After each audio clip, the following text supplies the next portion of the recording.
Hello everyone, কেমন আছো সবাই? আশা করি সবাই অনেক ভালো আছো। আজকে আমি তোমাদের জন্য একটা রান্নার রেসিপি শেয়ার করব। আর আমি যেহেতু রান্নাবান্না খুব একটা ভালো পারি না, তাই আমি নিজের রান্না কখনোই শেয়ার করি না। আমি আমার মায়ের রান্না সবসময় তোমাদেরকে দেখাই। দেখো, আমি এখানে এখন হাতে মাখা মাংস করছি। যেহেতু রান্নাবান্না কিছুই পারি না, সো শর্টকাটে কাজ করাই হলো আমার কাজ। এখন আমি এখানে পেঁয়াজ, রসুন, আদা বাটা, জিরে বাটা, লবণ, আলু আর মাংস, তার সাথে হলুদ দিয়ে ভালো করে মেখে নিচ্ছি। এর মধ্যে আমি দিয়ে দেবো এরপরে সরিষার তেলটা দিয়ে পরিমাণ মতো দিয়েছি। আমরা যেহেতু বেশি তেল খাই না, এই জন্য তেলের মাপটা একটু কমই দিয়েছি। বেশি পরিমাণে দিলে আবার বেশি তেলে হয়ে যাবে, আর আমার কাছে অত তেল চর্বিওয়ালা জিনিস ভালো লাগে না। এবার দেখো, এটাকে আমি মেখে অনেক সময় রেখে দিয়েছিলাম, তারপরে এটাকে আমি এবার গ্যাসটা অন করে নেড়ে নিচ্ছি। আর এদিকে দেখো, বাইরে প্রচণ্ড মেঘ, বাইরে তো পুরো অন্ধকার হয়ে গেছে, বাচ্চারা খেলা করছে বাইরে। একটু পরেই ঝুম বৃষ্টি নামবে দেখে বোঝা যাচ্ছে। আমার রান্নাঘরের ভিতর তো পুরো অন্ধকার হয়ে গেছে, কারেন্ট চলে গেছে এইদিকে। এবার দেখো, আমি এটাকে আস্তে আস্তে কষিয়ে নিচ্ছি। মাঝে মাঝে মনে হয় কি জানো, বাবা আমি রান্না করে ফেলছি, আমার মাংসটা তো একদম রান্না মাংসর মতো দেখতে হয়ে গেছে, এরকম ফিলিংসও হয় আমার মাঝে মাঝে। যাই হোক, রান্না বান্না না জানলে আর যা হয় আর কি।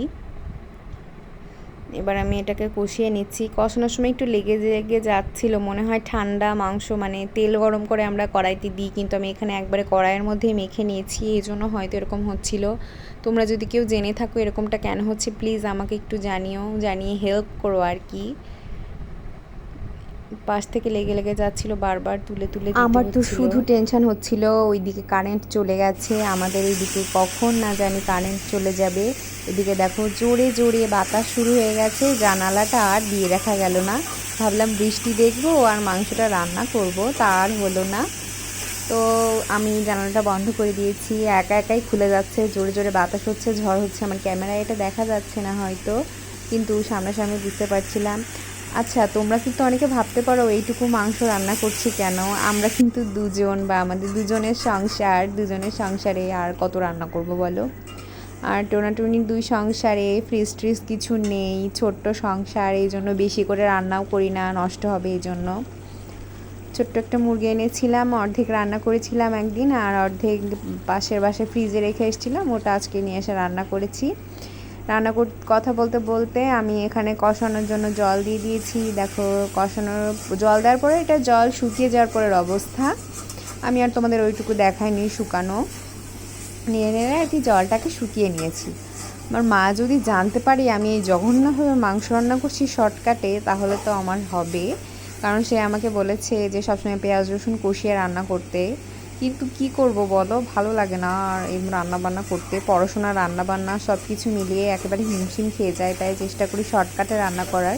অন্য দিন তো রান্নাবান্নার সময়ই পাই না, তবে আজকে শুক্রবার ছিল, তাই ভাবলাম একটু রান্না করি। আর পোলাও রান্না করে নিয়েছিলাম। দেখো, আমার রান্না বান্না কমপ্লিট, মাংসটা প্লেটে তুলে নিয়েছি, তার খাবারটাও বেড়ে দিয়েছি, দুজন আমরা একসঙ্গে বসে খাচ্ছি। সেই ভিডিওতে আসতে চায় না, এজন্য তাকে আর কি নিই নাই আমি ভিডিওতে। মাংস নিয়েছিলাম, আর আলু ছিল, আর স্যালাড ছিল, বেশি কিছু আর করিনি। দুজনের সংসার তো আর বাড়তি কিছু করিনি, যেহেতু আমাদের দুজনেরই শাকসবজি খুব একটা পছন্দ না, আর পোলাও মাংস হলে তো আর কিছুই লাগে না। পোলাও দিয়ে মাংস দিয়ে খেয়ে নিচ্ছিলাম, নিজের খাবার নিজেই টেস্ট করে দেখছি কেমন হচ্ছে। তার কাছে জিজ্ঞাসা করলে সে তো সবসময় ভালো বলে, কখনোই খারাপ বলবে না, কিন্তু আমি বুঝতে পারি যে তার মায়ের মতো হয় না, কিংবা আমার মায়ের মতো হয় না, আমি স্যাটিসফাইড হতে পারি না নিজেই। তবে চেষ্টা করব ভালো রান্না করার, মায়ের থেকে শেখার, নিজের শাশুড়ি মার থেকে শেখার, সুন্দর রান্না করে তাকে খাওয়ানোর চেষ্টা করব।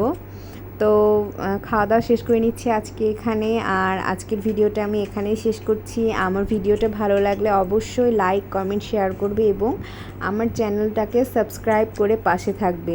শুভ দুপুর।